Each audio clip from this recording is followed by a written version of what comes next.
Merci beaucoup, je suis très touché par ces paroles. Donc effectivement, je ne vais pas traiter directement de l'amnésie ou de l'amnistie, mais plutôt du remords comme forme d'hypertrophie mémorielle. Et à tout honneur, tout seigneur, puisqu'on est à Bruxelles, je vais commencer par un album d'Hergé que vous connaissez tous, qui est L'Étoile mystérieuse. Et l'Étoile mystérieuse s'ouvre donc un jour où un météorite se rapproche de la capitale de la Belgique, entraînant une chaleur anormale.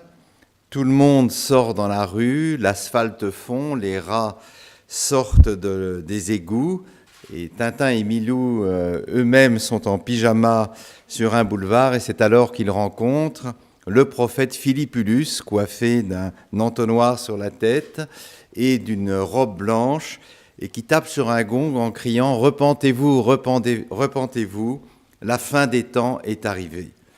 Et il me semble qu'aujourd'hui, dans beaucoup de domaines, les prophètes Philippulus pullulent justement et nous commandent de baisser la tête et de nous couvrir le visage de cendres. Il est assez caractéristique de l'intelligentsia nord-européenne depuis 1945 qu'elle a prêché simultanément deux messages très différents. L'émancipation contre la société dite bourgeoise et de l'autre côté, la pénitence. Ce sont donc des prêcheurs, des intellectuels, qui ravivent dans leurs écrits, même lorsqu'ils sont athées, la très vieille notion du péché originel. Et en disant cela, je pense évidemment à quelqu'un comme Sartre, qui n'a cessé d'écrire sur la honte nécessaire que devrait éprouver tout occidental et spécialement tout citoyen français.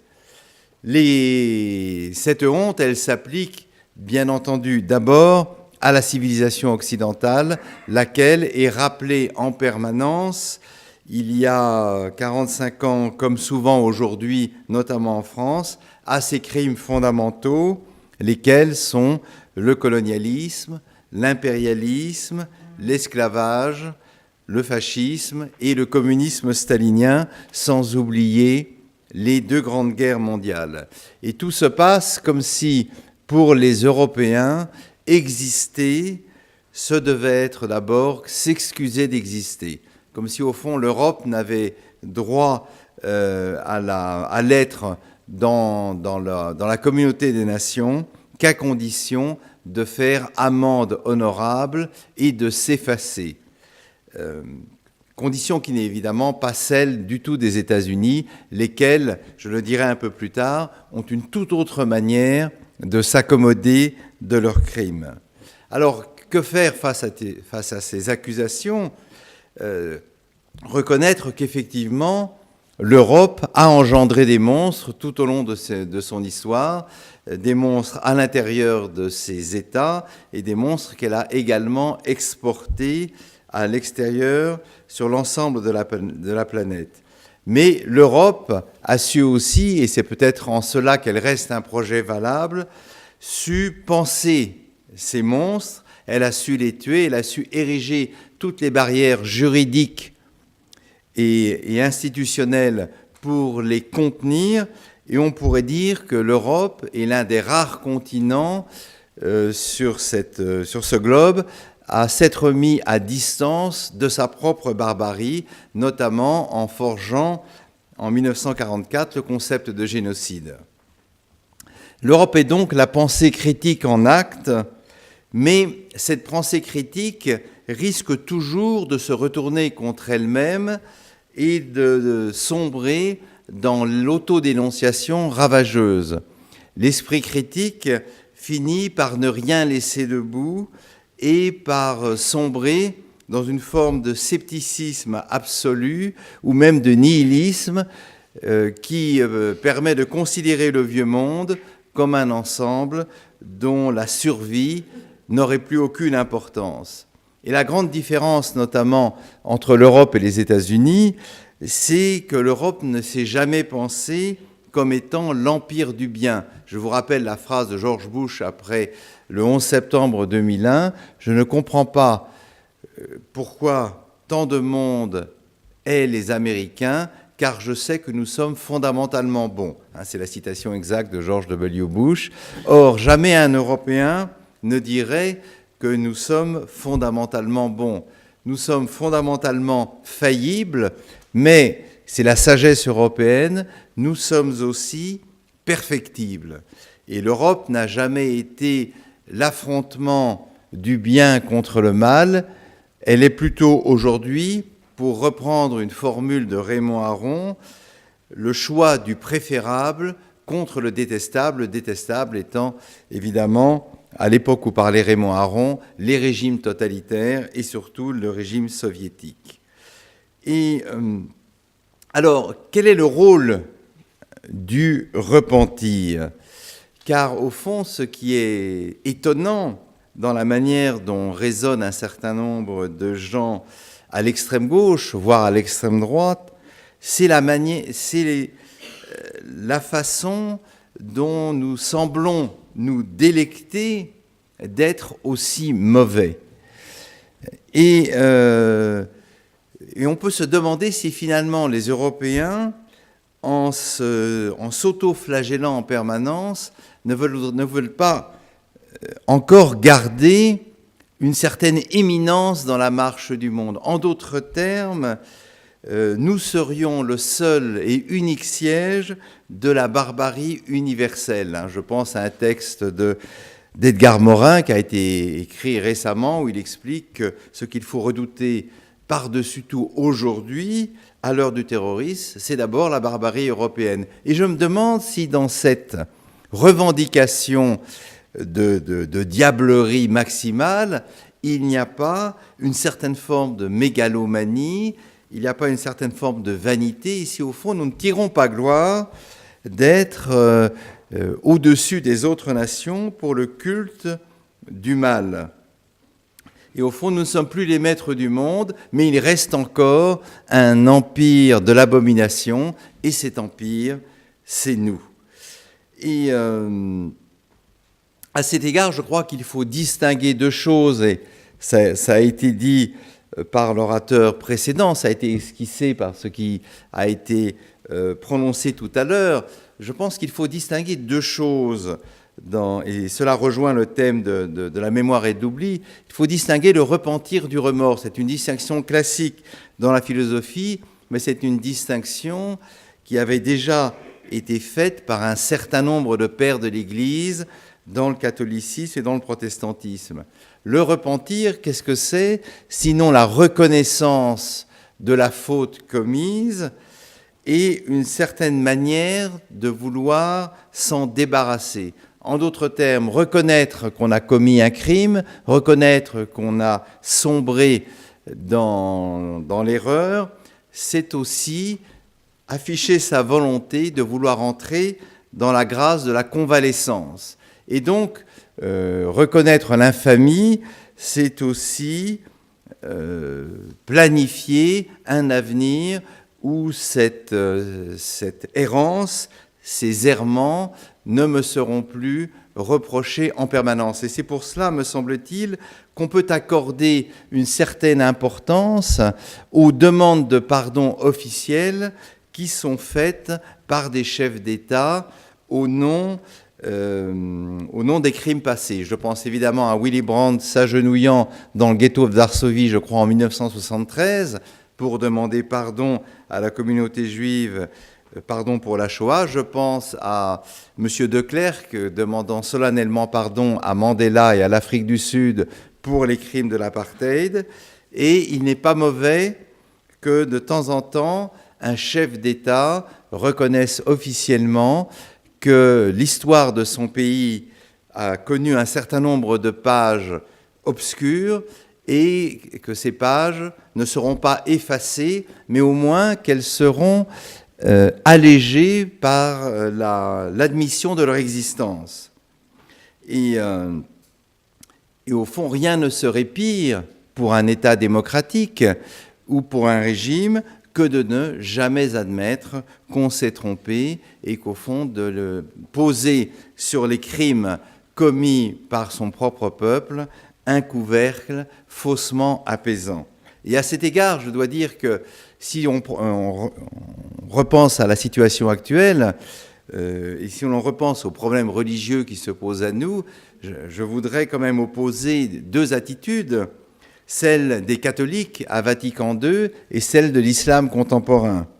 Vatican II a été un tourment et une tempête dans le monde chrétien et dans le monde catholique, puisque l'Église, après 2000 ans d'existence, reconnaissait officiellement par la voix de deux papes qu'elle avait trahi le message des évangiles et commis un certain nombre de crimes et de fautes dont elle se repentait officiellement. Demande de pardon adressée aux Africains pour la complaisance de l'Église envers l'esclavage, aux musulmans, aux juifs, aux protestants, et Vatican II, qui a duré, je crois, 3 ans, a été véritablement, je pense, une leçon de repentir, mais de repentir que j'appellerais positif.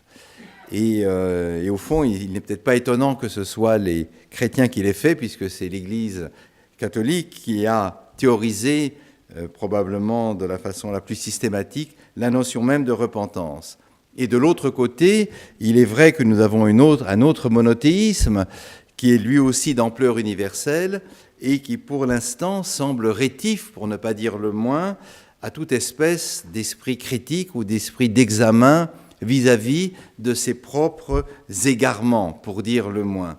Et c'est vrai que l'on aimerait parfois, face à la recrudescence des attentats, que les musulmans, par la voix de leurs représentants, mais l'islam n'est évidemment pas une église, au contraire, il est une série d'obédiences dispersées. On aimerait parfois que les musulmans reconnaissent qu'ils ont commis des fautes, qu'ils en commettent encore, et fassent pour leur propre confession ce que les chrétiens, catholiques, protestants, les orthodoxes, eux, n'arrivent pas à s'entendre pour réunir un synode depuis je ne sais combien de temps, ce que les chrétiens ont fait pour leur propre religion. Et au fond, une demande de pardon apaiserait, me semble-t-il, les angoisses et les craintes d'une grande partie du monde face à ce monothéisme sacrificiel. Alors, la sagesse européenne, si l'on peut dire cela, n'est pas née abstraitement de la bonne volonté des dirigeants européens. Notre sagesse, elle vient plutôt de la fatigue des batailles. Elle est celle d'un continent épuisé après 1945, épuisé par le génocide, épuisé par les millions de morts, par l'ampleur des destructions, l'épuration ethnique, et qui a décidé de rentrer dans la paix comme on rentre en état de convalescence après une longue maladie.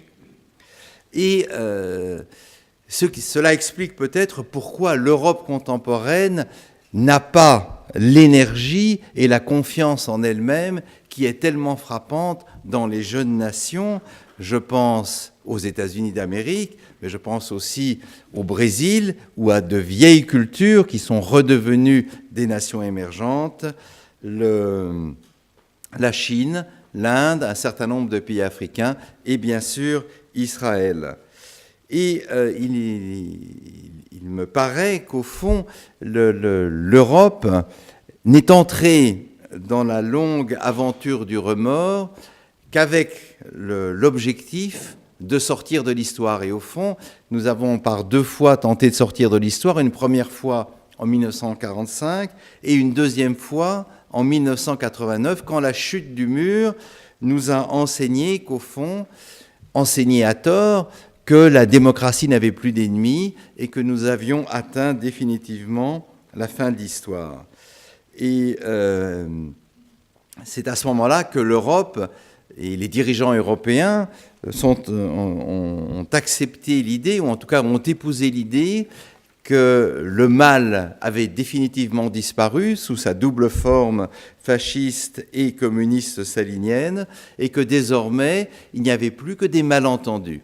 Par conséquent, si l'Europe ou les pays démocratiques rencontraient des problèmes, s'il y avait encore des guerres, des exterminations, il fallait rentrer dans le registre de l'explication et de la diplomatie interminable.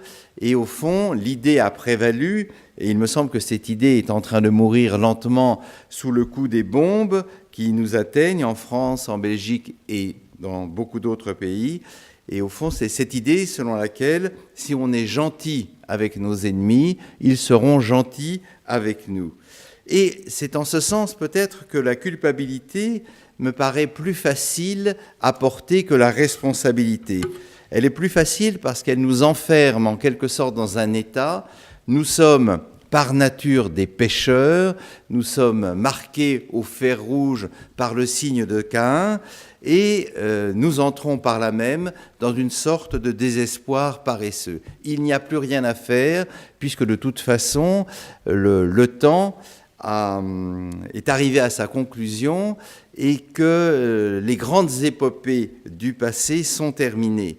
Et il me semble à cet égard que l'Europe a souffert ces 20 ou 30 dernières années de 3 illusions majeures. L'illusion du poste national, l'illusion du poste historique et du poste religieux. Le poste national, c'est donc cette idée que la construction européenne et l'édifice communautaire va mettre fin une bonne fois pour toutes à cet archaïsme qu'est l'État-nation, et qu'au fond, en affaiblissant les frontières, en ouvrant les marchés, en ouvrant tout grand les portes de l'Europe, nous allons mettre fin au nationalisme et au chauvinisme. L'illusion post-historique, je l'ai dit tout à l'heure, c'est donc cette illusion que 1989 marque définitivement la fin de la vieille histoire remplie de sang et de boue, et qu'au fond, l'humanité a enfin trouvé le remède à ces égarements antérieurs. Et puis, troisième illusion que nous payons très cher aujourd'hui, et aujourd'hui plus encore qu'hier, c'est l'illusion que la religion, c'est en quelque sorte la faiblesse de l'homme historique, tel qu'il se vivait encore avant la chute du mur, et que les sociétés démocratiques n'ont plus besoin de Dieu, n'ont plus besoin du secours d'une transcendance, et qu'elles peuvent désormais évoluer d'un credo à l'autre sans bénéficier du secours d'une Église ou d'une foi. Et cette certitude que la religion appartient au passé explique évidemment notre cécité absolue vis-à-vis du terrorisme, de l'islamisme, du fondamentalisme, parce qu'au fond, nous ne comprenons pas, et une bonne partie de la gauche ne le comprend pas, comment des hommes se font mourir et font mourir d'autres hommes au nom de Dieu, au nom du Tout-Puissant. Et inlassablement, face à cette attitude, nous rapportons ces comportements à une explication sociologique, économique, écologique ou psychiatrique. Nous ne voyons pas, comme l'a dit le doyen de la faculté de droit du Qatar, nous ne voyons pas que pour mettre fin au terrorisme, c'est en tout cas la solution qu'il propose, et je crois qu'il sait de quoi il parle, il faut, disait-il, changer de récit théologique. C'est le seul moyen. Toutes les autres explications sont simplement occidentales et occidentalo-centrées. Alors, là encore, autre symptôme de cet aveuglement dans lequel nous vivons, je passerai brièvement là-dessus, c'est l'opposition entre l'euro et le dollar. Il est symptomatique que l'euro, non seulement il fait disparaître toutes les monnaies nationales, lesquelles portaient en quelque sorte en effigie les héros ou les héroïnes de notre culture antérieure, mais l'euro ne représente que des arches, des ponts, des routes, comme si l'Europe n'était devenue qu'un espace vide, un hall de gare, comme l'a dit un sociologue allemand, une vacuité substantielle à l'intérieur de laquelle les hommes du monde entier pourraient en quelque sorte se retrouver. Et en revanche, le dollar, mais aussi toutes les monnaies non liées à l'euro, comme la livre sterling ou le franc suisse, sont restées des monnaies figuratives, des monnaies où est incarnée l'idée nationale, où est incarnée la fierté d'appartenir aux États-Unis, à la Suisse ou à la Grande-Bretagne. Et en ce sens, l'Europe veut apparaître aujourd'hui, ou en tout cas a tantôt d'apparaître comme une idée pure, alors que les vieilles nations, qui elles résistent, quoi qu'on en dise, sont au contraire enracinées dans une terre et enracinées dans un passé dont elles n'ont pas honte. Et c'est le malheur européen, c'est à la fois le malheur et aussi une certaine forme de grandeur, c'est qu'au fond, être européen, c'est en permanence ressasser le passé. Songez, dans les 2 dernières années, qu'avons-nous commémoré? La guerre de 14, les offensives de 14, nous allons commémorer Verdun l'année prochaine, la guerre de 40-45, et au fond, l'Europe vit l'œil rivé sur un rétroviseur, c'est-à-dire rivé sur ces tragédies antérieures, et notamment sur l'abominable XXe siècle, alors que ce qui caractérise l'Amérique, mais ce qui caractérise aussi toutes les jeunes nations dont je parlais tout à l'heure, c'est cette capacité de recommencer sur des bases nouvelles. L'Amérique est constamment lancée sur la conquête d'une terre inédite qui s'appelle le futur. Et il semble qu'aux États-Unis, comme d'ailleurs dans beaucoup d'autres nations, chaque génération qui arrive à maturité efface en quelque sorte le passif. Et cela explique évidemment l'énergie de ces pays-là, alors même que les nôtres, et je pense évidemment à la France, mais je crois que c'est un peu le même cas en Belgique, les nôtres semblent frappés de langueur et de la maladie de l'autodénigrement permanent, comme si nous ne pouvions plus exister qu'en ricanant sur nos propres valeurs. Et à cet égard, il faut dire, pour répondre à l'accusation de l'Europe comme continent criminel, de l'horreur absolue qui est faite par un certain nombre de gens, il faut dire simplement que pas plus qu'il n'y a transmission héréditaire du statut de victime, il n'y a transmission héréditaire du statut de bourreau. Et que le crime doit répondre du crime, ceux qui l'ont commis. Notre devoir est évidemment d'enseigner l'histoire telle que nous l'avons faite et telle que nos parents ou grands-parents l'ont vécue, mais notre devoir n'est pas d'assumer indéfiniment le fardeau de leurs fautes. Et à cet égard, on peut dire que ce dont nous souffrons en Europe, c'est d'une sorte d'hypertrophie mémorielle, mais qui ressort aussi de l'hémiplégie. Et au fond, cette hypertrophie mémorielle, à certains égards, ressemble beaucoup à de l'amnésie. Car au fond, on pourrait dire que si l'on regarde l'histoire de l'Europe, depuis 1945, notre continent a plutôt vaincu ses propres monstres. L'esclavage a été aboli, et notamment par des nations européennes. Le colonialisme a été défait. Le fascisme a été vaincu. Le totalitarisme soviétique a mis genou à terre en 1989.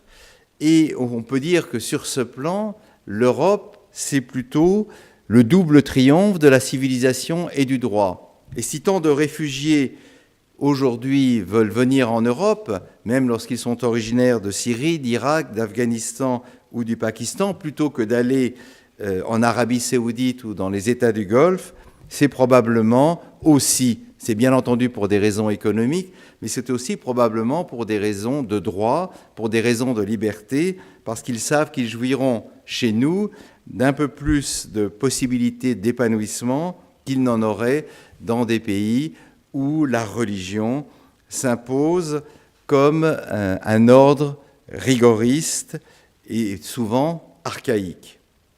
Et donc, le problème de l'Europe, et cela rejoint peut-être le thème de cette réunion, le problème de l'Europe, c'est que nous devons être fiers de nous-mêmes contre nos propres crimes, parce que nous avons su les penser et parce que nous avons su les récuser.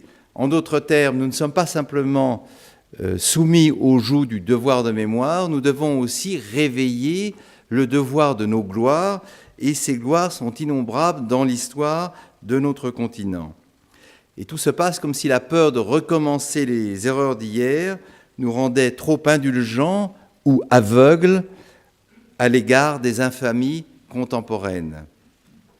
L'histoire est rentrée dans nos existences avec un fracas inaccoutumé depuis 4 ou 5 ans. On pourrait dire même que la nouvelle histoire a commencé le 11 septembre 2001 avec la destruction de ces tours qui nous a tous pris par surprise. L'histoire ne nous demande pas la permission d'entrer dans nos vies. Elle est une convocation, elle est même une sommation. Soit nous acceptons d'être à la hauteur de ce qu'elle dit, soit nous serons embarqués. En d'autres termes, et je terminerai là-dessus, nous devons être dignes de ce qui se passe aujourd'hui et ne pas nous dérober au devoir d'engagement. Merci à vous.